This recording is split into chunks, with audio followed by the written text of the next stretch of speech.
Olá! O jeito como nos vestimos reflete a época em que vivemos. Nosso estilo é capaz de determinar as influências culturais que recebemos e até mesmo a maneira como encaramos a vida.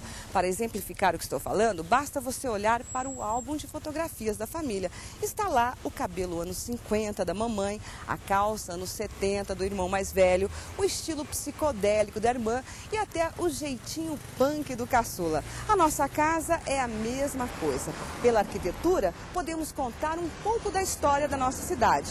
Hoje nós vamos conhecer este prédio, onde funciona a Secretaria de Estado da Cultura. Quem vai nos contar a história é a coordenadora do Patrimônio Cultural do Estado, a Rosina Pachin. Como vai, Rosina? Tudo bem?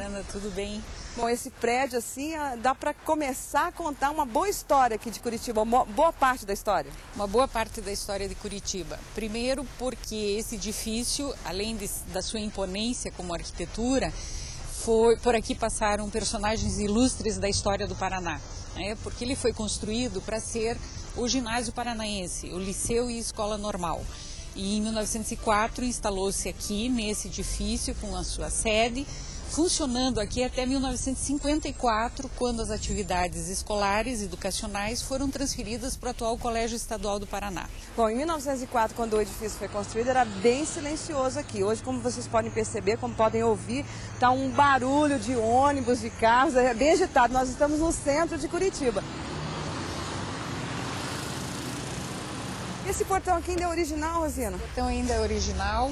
Todo o gradil é original, o piso, a escadaria com esse granito, todo ele é original ainda. Externamente o edifício se conserva, internamente tem algumas alterações que não o descaracterizaram por isso, mas que permitem que ele tenha uma nova função, né? Bom, e aqui tem os jardins. Um de cada lado. Sim, e isto também é dentro dessa linguagem do neoclássico, que dentro de um eixo de simetria, tudo que acontece de um lado acontece exatamente igual do outro lado. Então, isso não poderia deixar de ser em relação aos jardins. O neoclássico, né, no Brasil e também em Curitiba, que não é exceção, ele foi muito forte a partir de 1850, metade do século XIX. Esse edifício é um pouco tardio, porque ele foi construído já no início do século XX. E aí ele mostra a pujança. Curitiba, como capital do estado do Paraná, um estado que havia se emancipado de São Paulo na metade do século XIX, né, 1856, quer dizer, daqui para frente esse desenvolvimento sociocultural da cidade e econômico do estado estava acontecendo, e esse edifício e muitos outros edifícios públicos e alguns residenciais mostram muito essa evolução econômica, social e cultural do estado, né? Eu estou curiosíssima para mostrar como é lá dentro. Então vamos entrar para esse edifício.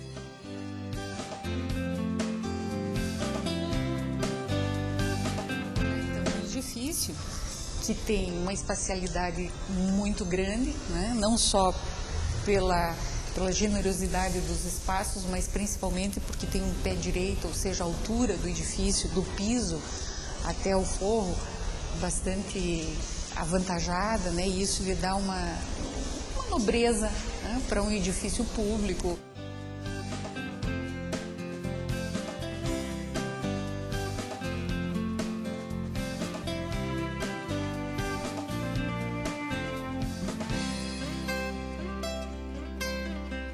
Vamos subir pavimento superior para que possamos ver as outras salas e ter uma outra visão do edifício que é de cima para baixo. E aqui então, nesse mezanino, né, que tem um parapeito todo em ferro, bastante trabalhado, que lembra um pouco os gradis dos muros e o portão. Através desse mezanino se fazia a circulação, e hoje para as salas de trabalho, mas para a circulação dos alunos para as salas de aula.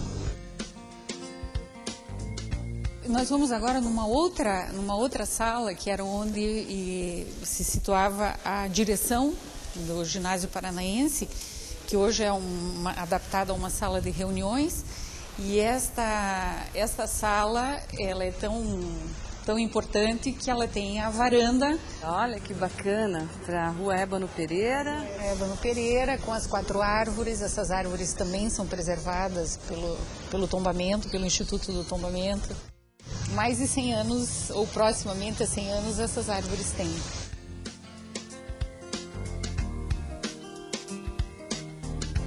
Agora nós vamos até a torre, que é a Torre do Relógio, e o mirante, né? Aqui nós temos na torre um relógio que, quando ele está em perfeitas condições, na hora que toca a hora, bate o sino, e também tem o sino menor, que é o sino da meia hora. E aqui eu tenho uma surpresa, o mecanismo do relógio. Hoje ele não está em funcionamento, mas porque é uma coisa muito precisa, que precisa mão de obra especializada para funcionar. Mas ele ainda tem condições de ser recuperado? Condições de ser recuperado, com certeza. E aí nós vamos subir até o mirante. E aqui nós temos um terraço cima da cúpula, né, do relógio, da torre do relógio. Nós temos um terraço. E esse terraço, quando foi construído, dava uma vista de 360 graus para a cidade de Curitiba. Que hoje, né, os prédios já não permitem isso, mas a gente ainda consegue ver bastante coisa, né? Nós vamos agora para onde era o antigo Salão Nobre do Ginásio Paranaense. É um edifício com uma linguagem um pouco diferenciada da linguagem do edifício principal, por isso ele também tem essa cor um pouco diferente, até para destacá-lo, né, como um elemento diferente na paisagem urbana, né?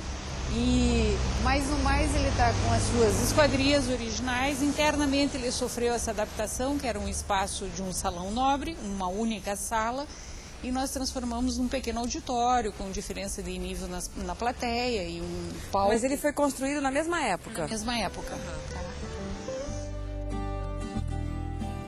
Rosina, muito obrigada por essa visita, por você nos ter apresentado esse prédio tão valioso, né? Essa parte da história de Curitiba, a história do Paraná.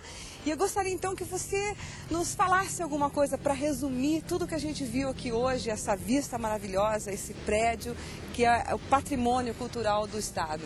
É, bem isso.